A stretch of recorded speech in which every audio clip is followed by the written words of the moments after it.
Assalamualaikum warahmatullahi wabarakatuh. Perkenalkan, nama saya Lisa Rahmawati Putri dari SMA Negeri 1 Gending. Di sini saya akan membuat sebuah video pembelajaran mengenai sistem koordinasi. Di dalam sistem koordinasi terdapat 4 materi yang tentu saja tidak akan saya bahas sendiri. Di sini saya hanya sebagai pemateri dalam sistem saraf, dan di samping saya terdapat rekan-rekan saya untuk pembahasan materi yang lain. Saya Himatul Alia, pemateri pengaruh nafsa. Saya Arifatul Hasana, pemateri sistem indera. Saya John Juliawan Putra Arta Pratama, pemateri hormon.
Assalamualaikum warahmatullahi wabarakatuh.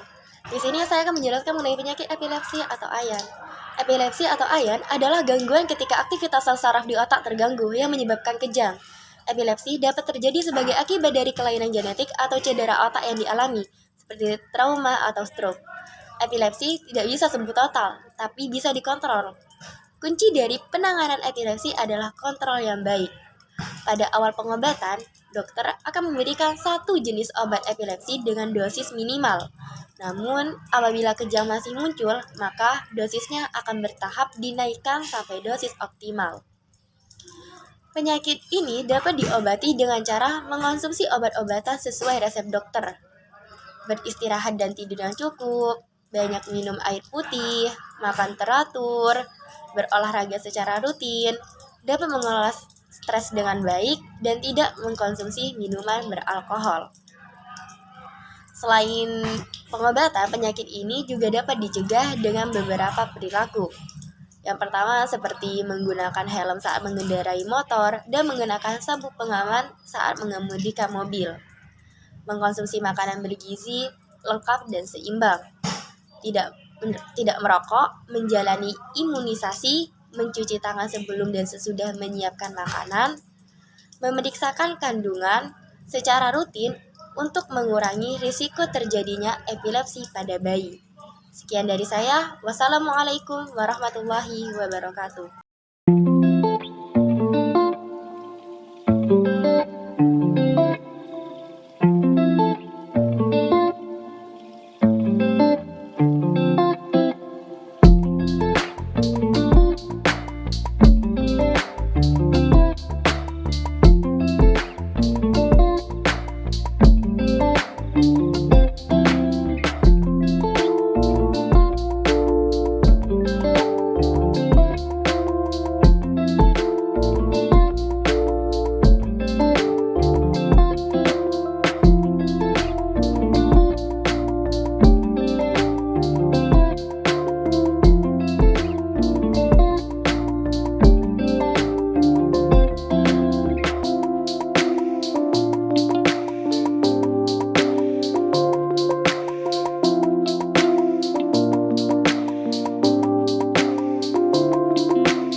Assalamualaikum warahmatullahi wabarakatuh.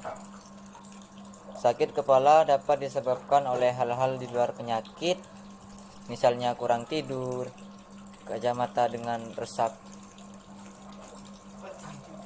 salah, stres, suara bising, dan penutup kepala yang ketat.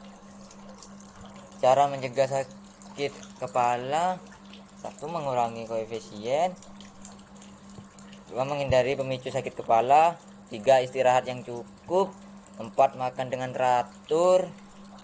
5. Kurangi stres. Cara mengatasi sakit kepala: 1. Perawatan mandiri.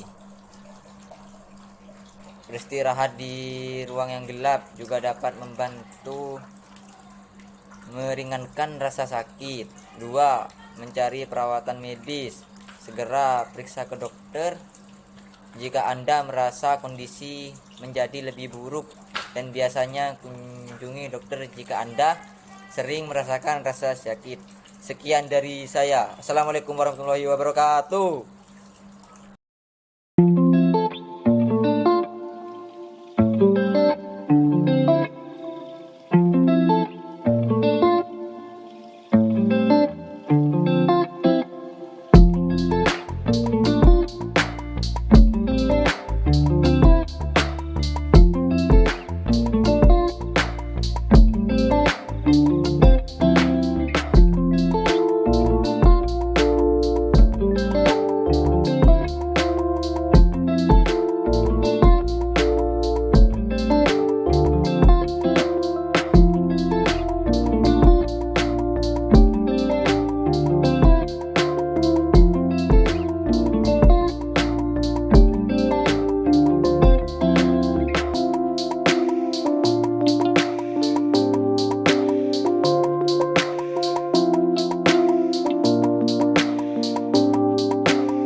ketidakmampuan seseorang untuk mendengar suara.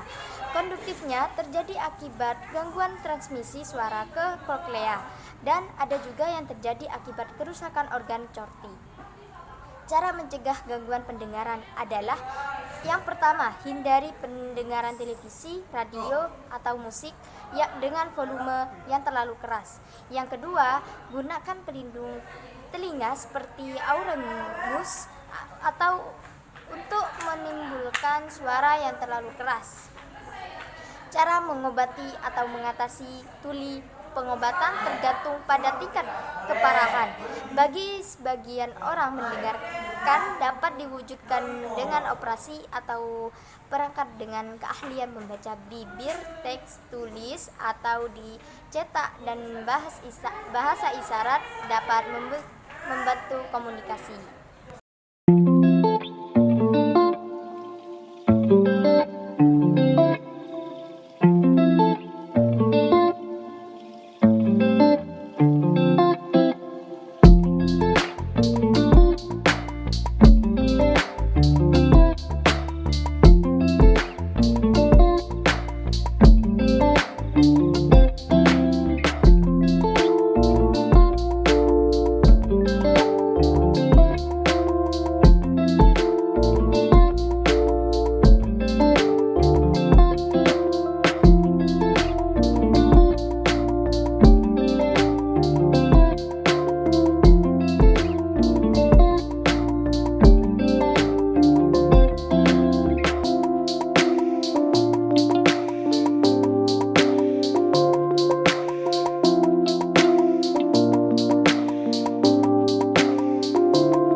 adalah gangguan suasana hati mood yang ditandai dengan perasaan sedih yang mendalam dan kehilangan minat terhadap hal-hal yang disukai.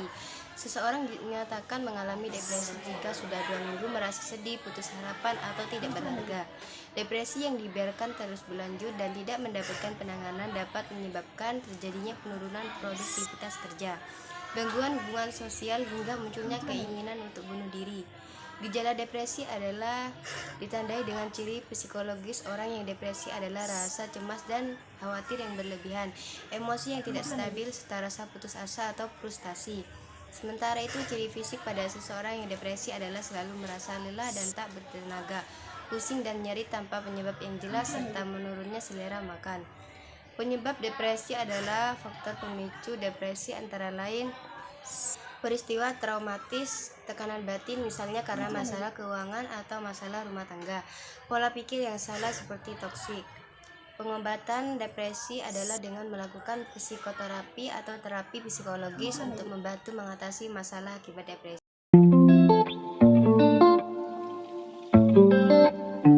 Itu saja yang bisa kami sampaikan mengenai video pembelajaran sistem koordinasi. Sampai jumpa lain kali. Bye bye guys.